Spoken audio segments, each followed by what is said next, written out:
Today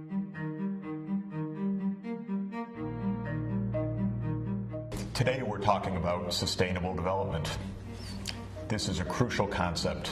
I think it's crucial for the world. But what does it mean? I think our starting point has to be how crowded our world is today. We're 7.2 billion people. The numbers have soared. We're up 10 times since the start of the Industrial Revolution. Billions more people are likely to be added to the world's population in the 21st century. This is making for a very complicated world, a world divided between great wealth and still crippling poverty, a world facing unprecedented environmental challenges. Sustainable development is really two ideas.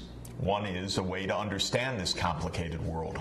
How do the economic, the social, the environmental, the political, the cultural factors fit together? And the second aspect of sustainable development is the idea of sensible goals for this crowded, interconnected planet. How do we make the world both prosperous, fair, and also environmentally sustainable so that our numbers and our economy don't overrun the physical planet itself? That's really the aim of the study of sustainable development, to understand the world and, of course, to help improve the world. And we need to get into that complexity. Any idea that there's one answer, one simple magic formula, one explanation, one force at work, we have to put that aside. We have to embrace complexity because we are talking about a complicated, interconnected set of relations of a world economy that now spans all parts of the world and connects all people, all businesses, technologies, in flows of trade, finance, ideas, advertising, production systems, but also connects us with the physical earth in unprecedented ways. Humanity actually changing the climate, changing what species survive on the planet, changing the chemistry of the oceans, changing the safety of the air, changing the access and availability of fresh water. It's an unprecedented situation. It's a fascinating situation. It will be the challenge of your generation. Let's see what we can figure out of all of this and how, through that knowledge, we can do something about it. Have a look at this remarkable piece of technology, the maglev in Shanghai, which carries people at speeds of more than 200 miles per hour, more than 400 kilometers per hour, to and from the city and the airport. It's a magnificent piece of technology, a product of joint work of major leading engineering companies from Europe and those in China. It's been operating for the past decade. It is a kind of model of what sustainability can mean in the future, because if electric trains, these magnetic levitation trains, or fast intercity rail based on electricity, are powered by clean electricity, then we have a way of helping people to move, helping goods and services to move in a way that's safe for the environment. And technology is exemplified by the maglev is definitely one way forward. But we also have to realize that not all the world right now is in the state of traveling to and from the airport in magnetic levitation. Let's look at another remarkable city, another great city in many ways, but crowded beyond belief, the city of Dhaka. You see crowds, bustle, and actually a kind of transport you can hardly find anywhere else in the world. I've experienced it. It is astounding to ride in a bicycle rickshaw or one of these buses on this incredibly crowded path. thousands and thousands of people walking to and from work, life out on the streets. What are we really seeing here? First, we're seeing one of the most crowded places in the world. We're seeing an example of the incredible rise of global population. Bangladesh is a country now of around 160 million people. That's more than 4 times the 37 million people in Bangladesh in the middle of the last century in 1950. Dhaka itself is one of the largest cities in the world right now, but think of what's happened. In 1965, Dhaka had about 500,000 people.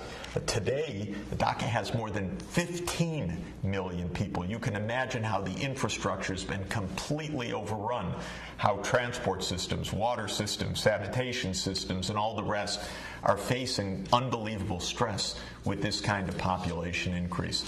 This is also part of the reality of our planet. How do you achieve sustainable development in a very low income, very, very crowded place like Bangladesh, especially taking into account how vulnerable low-lying Bangladesh is to the climate change ahead?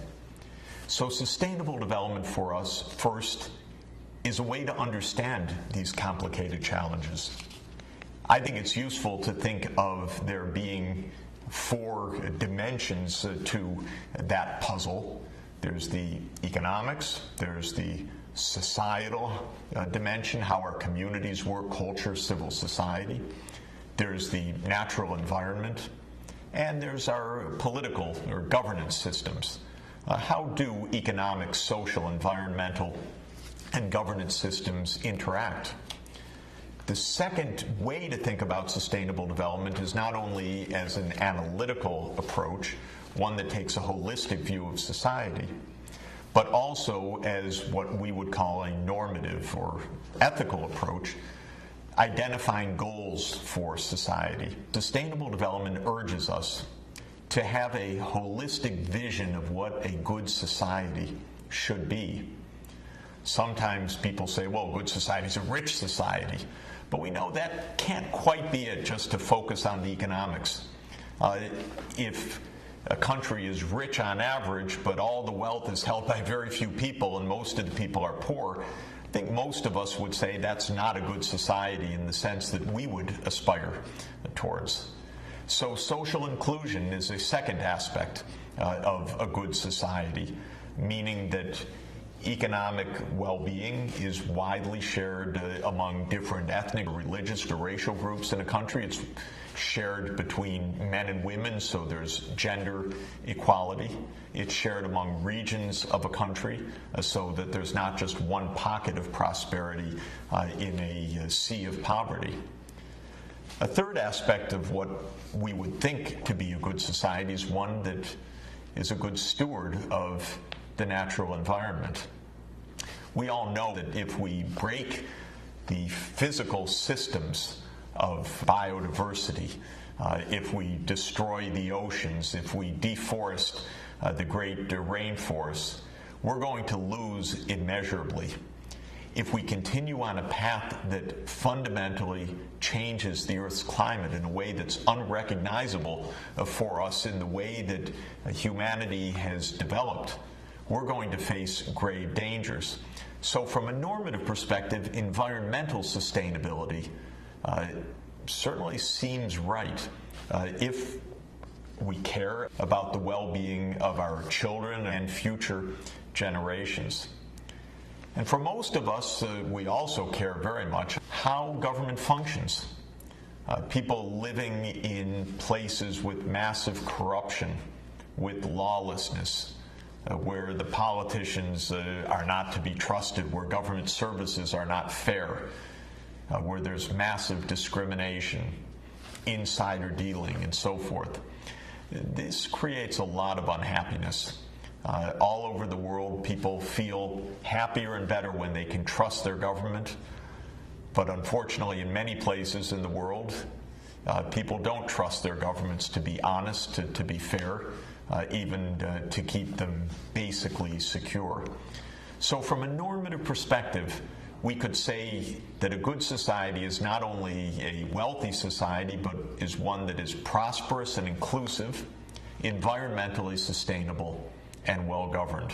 And our fundamental question will be, how can we take sustainable development as a goal, use our knowledge of the interconnections of the economy, of society, of the environment, and of governance to think through this crowded 21st century in a world of massive divisions of wealth and poverty, in a world of unprecedented environmental stress, but also in a world of maglevs and many, many other technological miracles.